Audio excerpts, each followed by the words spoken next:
Assalamualaikum warahmatullahi wabarakatuh. Halo guys, perkenalkan nama saya Muhammad Guntur Prasetya Saputra. Saya di sini ingin menjelaskan tentang sejarah penaklukan Konstantinopel. Oh iya guys, saya di sini nggak sendirian, saya ditemenin teman-teman saya.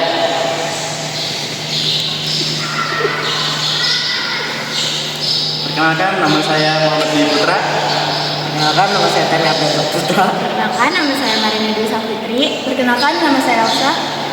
Udah tak? Guys, mari kita saksikan video dari kelompok kami. Oke.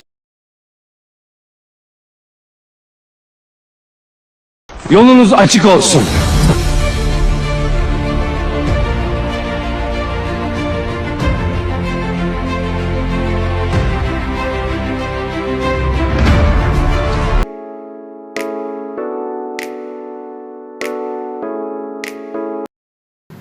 Beberapa faktor utama terjadi penaklukan Konstantinopel. Yang pertama, Kekaisaran Bizantium pada abad ke-15 sudah sangat lemah secara politik, militer, dan ekonomi. Kelemahan ini antara lain kehilangan wilayah, krisis ekonomi, dan isolasi politik. Yang kedua, kekuatan dan ambisius Kekaisaran Utsmaniyah.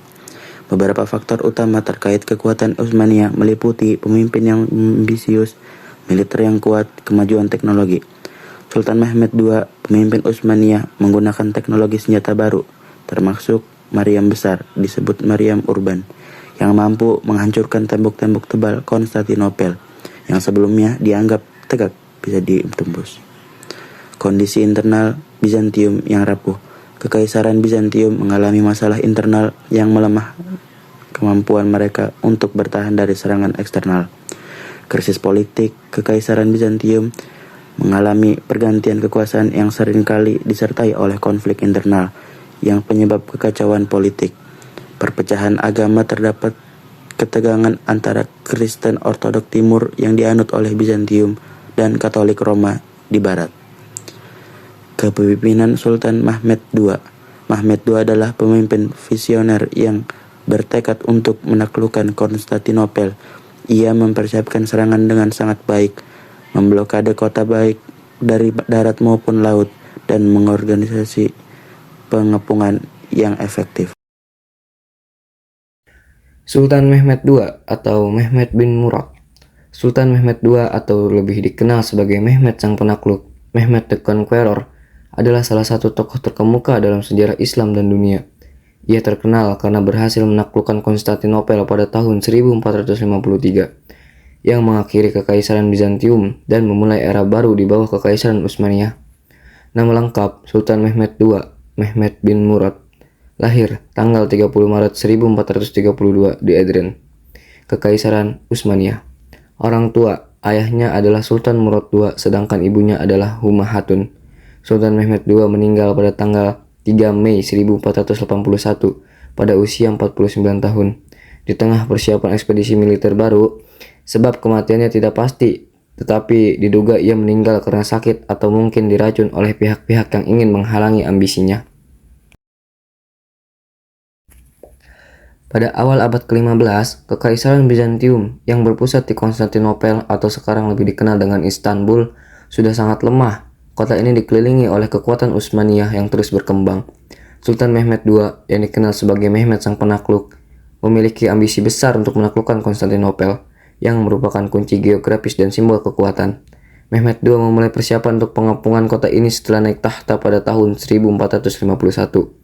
Sultan Mehmed II mempersiapkan ekspedisi besar-besaran untuk merebut Konstantinopel. Ia membangun benteng Rumel Hisari di sebelah utara Konstantinopel, di tepi selat Bosporus, guna memotong suplai kota dari Laut Hitam. Selain itu, Mehmed juga memerintahkan pembuatan meriam besar yang dikenal sebagai meriam Utsmaniyah atau Great Turkish Bombard, yang mampu menghancurkan dinding-dinding kota. Persiapan pengepungan Konstantinopel. Sebelum serangan, Mehmed II mempersiapkan pasukan yang sangat besar, terdiri dari 80.000 hingga 100.000 prajurit.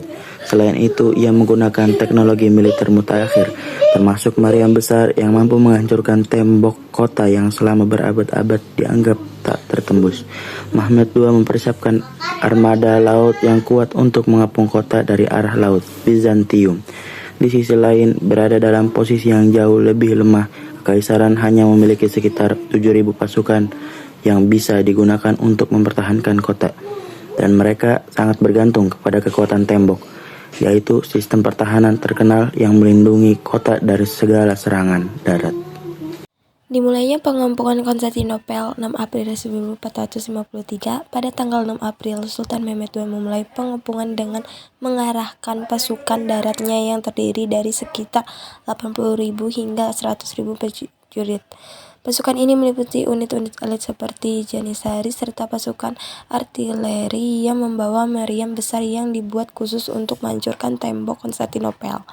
Mehmed menempatkan tentaranya di sekitar kota, memutus akses keluar masuk kota, baik dari darat maupun laut. Mehmed II juga menempatkan kapal-kapalnya di sekitar Selat Bosporus dan Laut Marmara untuk memastikan bahwa Konstantinopel terisolasi dan bantuan eksternal, terutama dari negara-negara Kristen di barat. Strategi pengepungan ini dirancang untuk menempuhkan kota dengan memotong jalur pasukan makanan dan bantuan. Serangan awal dimulai dengan bombardir artileri besar-besaran oleh pasukan Utsmaniyah. Mehmed menggunakan meriam raksasa yang dirancang oleh seorang insinyur asal Hungaria bernama Orban. Meriam ini mampu menambahkan peluru meriam besar seberat lebih dari 500 kg yang ditunjukkan untuk menghancurkan tembok Theodosian. Bombardir artileri ini menjadi salah satu komponen utama dalam upaya untuk meruntuhkan tembok yang selama ini melindungi Konstantinopel. Serangan pertama 6 April 18 April. Selama 2 minggu pertama, pasukan Utsmaniyah terus membombardir bagian selatan tembok kota, terutama di dekat gerbang St. Romanus. Meskipun meriam besar Utsmaniyah mampu merusak sebagian dinding, pasukan Bizantium secara cepat memperbaiki kerusakan tersebut pada malam hari. Strategi laut. Di sisi laut, armada Bizantium meskipun kecil mampu bertahan berkat perlindungan rantai di tanduk emas. Armada Utsmaniyah di bawah komando Baltaglu yang berusaha menghancurkan armada Bizantium dan Genoa gagal menembus pertahanan laut. Pada 12 April, Mehmed mempertahankan serangan laut untuk menghancurkan pertahanan di tanduk emas. Namun kapal-kapal Utsmaniyah gagal mengalahkan armada kecil Bizantium dan Genoa yang dipimpin oleh Giovanni Giustiniani. Rantai di tanduk emas. Rantai besar ini mencegah kapal-kapal Utsmaniyah memasuki pelabuhan. Sebagai solusi, Mehmed memutuskan untuk melakukan manuver cerdik dengan memindahkan kapal-kapal melalui daratan di sekitar Galata. Pada 22 April, lebih dari 70 kapal Utsmaniyah dipindahkan melalui landasan kayu yang dilumasi lemak hewan, dan kapal-kapal tersebut diluncurkan ke tanduk emas dan sisi yang tidak dilindungi oleh rantai. Serangan akhir. Serangan akhir terdapat Konstantinopel pada 29 Mei 1453, merupakan klimaks dari pengepungan selama hampir 2 bulan yang dilakukan oleh Sultan Mehmed dan pasukan Utsmaniyah. Serangan ini menandai berakhirnya Kekaisaran Bizantium setelah lebih dari 1000 tahun dan mengakhiri pengepungan yang dimulai pada 6 April 1453. Menjelang serangan terakhir, Sultan Mehmed menyadari bahwa Konstantinopel belum bisa diruntuhkan hanya dengan membombardir artileri. Meskipun tembok Theodosian telah mengalami kerusakan, pertahanan Bizantium yang gigih, terutama di bawah pimpinan Giovanni Giustiniani, seorang komandan militer yang Genoa, terus memperbaiki tembok yang rusak setiap malam. Mehmed memutuskan untuk melancarkan serangan total melibatkan seluruh kekuatan militernya. Ia memperbaiki pasukan secara menyeluruh, memotivasi mereka dengan janji harta rampasan perang, serta menyampaikan bahwa kata tersebut akan diberikan kepada pasukannya jika berhasil ditaklukkan. Ia juga mengarahkan Janissary, pasukan elit Utsmaniyah, untuk memimpin serangan terakhir. Dimulai pengepungan Konstantinopel 6 April 1453. Pada tanggal 6 April, Sultan Mehmed memulai pengepungan dengan mengerahkan pasukan daratnya yang terdiri dari sekitar 80.000 hingga 100.000 prajurit. Pasukan ini meliputi unit-unit elit seperti Janissary serta pasukan artileri yang membawa merlem besar yang dibuat khusus untuk menghancurkan tembok Konstantinopel. Mehmed menempatkan tentaranya di sekitar kota, memutus akses keluar masuk kota, baik dari darat maupun laut. Mehmed juga menempatkan kapal-kapalnya di sekitar selat Bosporus dan Laut Marmara untuk memastikan bahwa Konstantinopel terisolasi dari bantuan eksternal, terutama dari negara-negara Kristen Barat. Strategi pengapungan ini dirancang untuk melumpuhkan kota dengan memotong jalur pasukan makan dan bantuan. Serangan akhir terhadap Konstantinopel pada 29 Mei 1453 merupakan klimaks dari pengepungan selama hampir 2 bulan yang dilakukan oleh Sultan Mehmed II dan pasukan Utsmaniyah. Serangan ini menandai berakhirnya Kekaisaran Bizantium setelah lebih dari 1000 tahun dan mengakhiri pengepungan yang dimulai pada 6 April 1453. Menjelang serangan terakhir, Sultan Mehmed II menyadari bahwa Konstantinopel belum bisa diruntuhkan hanya dengan bombardir artileri. Meskipun tembok Theodosian telah mengalami kerusakan, pertahanan Bizantium yang gigih, terutama di bawah pimpinan Giovanni Giustiniani, seorang komandan militer dari Genoa, terus memperbaiki tembok yang rusak setiap malam. Mehmed II memutuskan untuk melancarkan serangan total melibatkan seluruh kekuatan militernya. Ia mempersiapkan pasukan secara menyeluruh, memotivasi mereka dengan janji harta rampasan perang, serta menyampaikan bahwa kota tersebut akan diberikan kepada pasukannya jika berhasil dilakukan. Ia juga mengarahkan Janissary, pasukan elit Utsmaniyah, untuk memimpin serangan akhir. Pada 29 Mei 1453, sekitar pukul 1.30 pagi, Mehmed II memerintahkan gelombang serangan pertama. Serangan ini terdiri dari pasukan tidak terlatih dan budak, yang tujuannya adalah untuk melelahkan para pembela Bizantium dan menguji titik-titik lemah pertahanan kota. Serangan ini tidak berhasil menembus tembok, tetapi menyebabkan kelelahan pada pasukan Bizantium yang terus bertahan. Setelah serangan pertama gagal, Mehmed mengirim gelombang kedua. Kali ini terdiri dari pasukan reguler yang lebih terlatih. Pasukan ini bertempur dengan lebih efektif, tetapi lagi-lagi tembok kota yang sebagian besar masih berdiri dan perlawanan gigih dari pasukan Bizantium membuat serangan ini tidak berhasil. Namun serangan ini semakin melemahkan pertahanan Bizantium yang terus kewalahan karena kekurangan jumlah pasukan dan tenaga. Serangan ketiga adalah serangan utama yang dipimpin oleh pasukan Janissary, pasukan elit Utsmaniyah yang sangat terlatih. Fokus serangan ini adalah gerbang St. Romanus yang merupakan titik paling lemah pertahanan Konstantinopel karena kerusakan yang ditimbulkan oleh Maryam selama pengepungan. Selama serangan ini, Giovanni Giustiniani, pemimpin pertahanan Bizantium, terluka parah oleh peluru Maryam atau panah. Cedera Giustiniani sangat merusak moral para pembela Bizantium karena ia adalah tokoh kunci dalam pertahanan kota.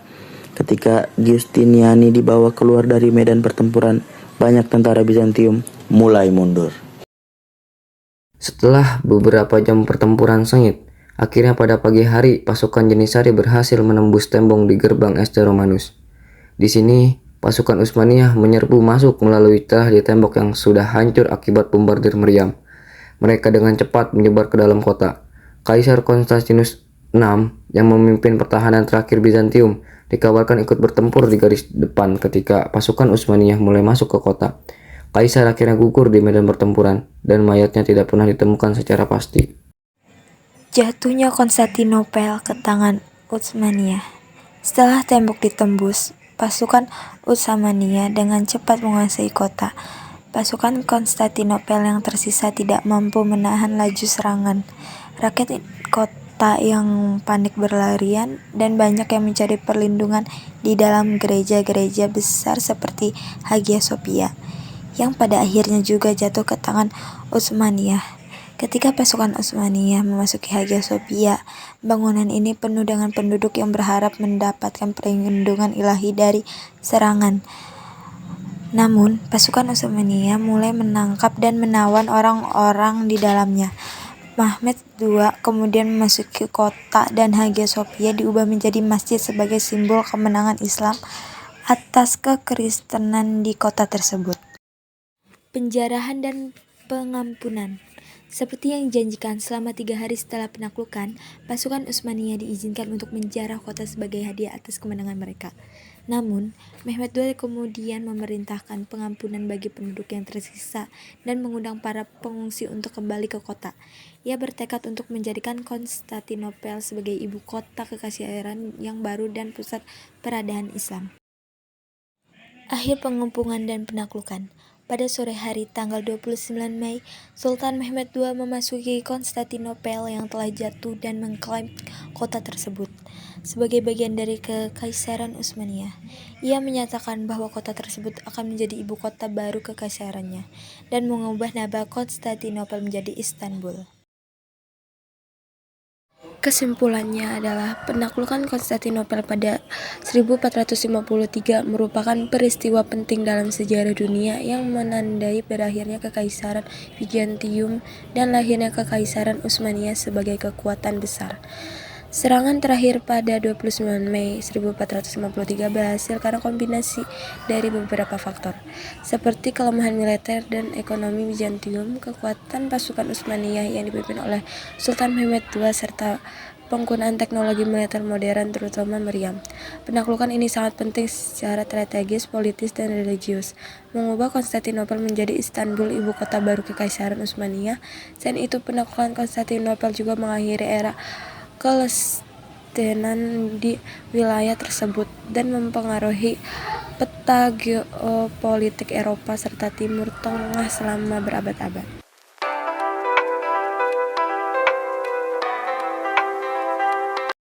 Oke guys, terima kasih telah menonton video dari kelompok kami. Kami ucapkan Assalamualaikum warahmatullahi wabarakatuh.